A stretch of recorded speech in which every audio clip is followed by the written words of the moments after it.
March 624 CE.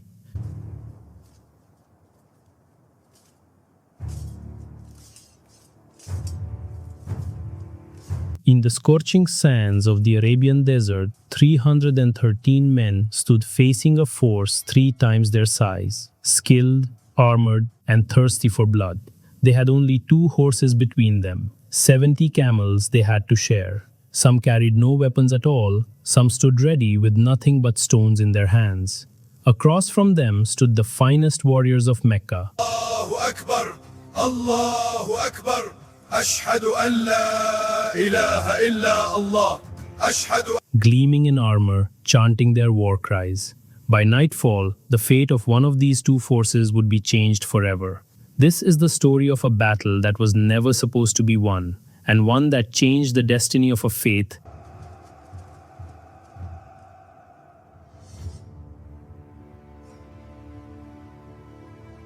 and of the world. For 13 years, the message of Islam had spread in Mecca under the constant shadow of persecution. The Prophet Muhammad, peace be upon him, and his companions were mocked, boycotted, tortured, and driven from their homes. In 622 CE, they left everything behind and migrated to Medina, abandoning their wealth, their families, their entire lives. But migration did not mean the danger had ended. The Quraysh of Mecca, who had forced them out, still saw this growing Muslim community as a threat to their power, their trade routes, and their gods. In early 624 CE, word reached Medina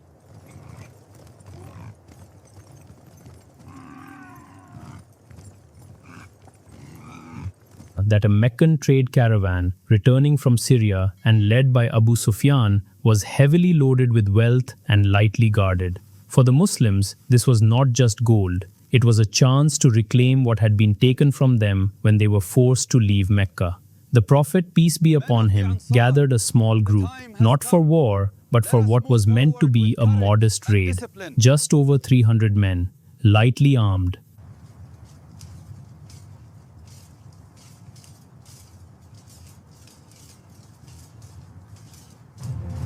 No one knew what was coming.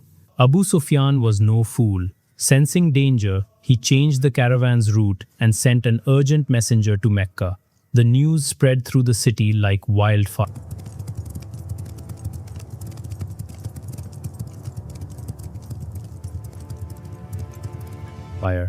The leaders of Mecca didn't just send help, they assembled an entire army. Nearly 1,000 warriors.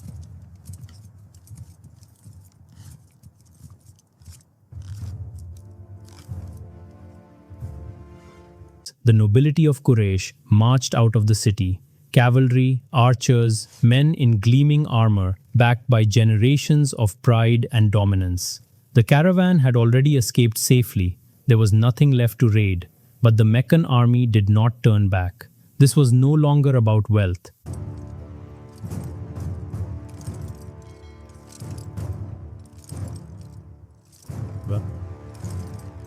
It was about power, about crushing this rebellion at its roots before it could spread any further. The Prophet, peace be upon him, now faced a difficult decision: return to Medina having gained nothing, or face an army 3 times the size of his own, untrained farmers and refugees standing against Arabia's most feared warriors.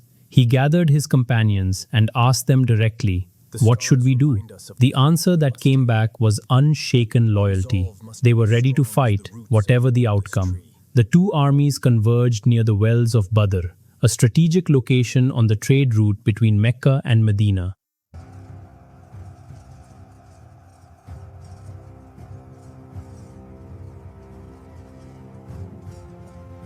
The Prophet, peace be upon him, acted quickly, seizing the wells first and cutting off the Meccan army's access to water in the desert heat, a decision that would prove decisive. That night, rain fell, light on the Muslim side, firming up the ground beneath them, heavier on the Meccan side, slowing their advance. Accounts describe the Prophet, peace be upon him, spending much of the night in prostration, praying for victory, fully aware that if this small group fell here, the message of Islam might fall with them. By dawn, both armies stood facing each other. Fear was not absent. It was overwhelming, but it did not turn into retreat. The battle began, as Arab warfare often did, with single combat, champions stepping forward before the full clash began.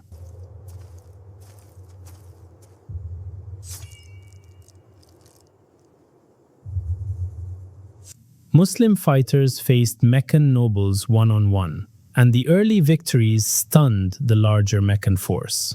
Then came full engagement. Outnumbered nearly 3-1, the Muslims fought with a discipline and desperation that broke the Meccan lines faster than anyone expected. Historical accounts describe a fierce sandstorm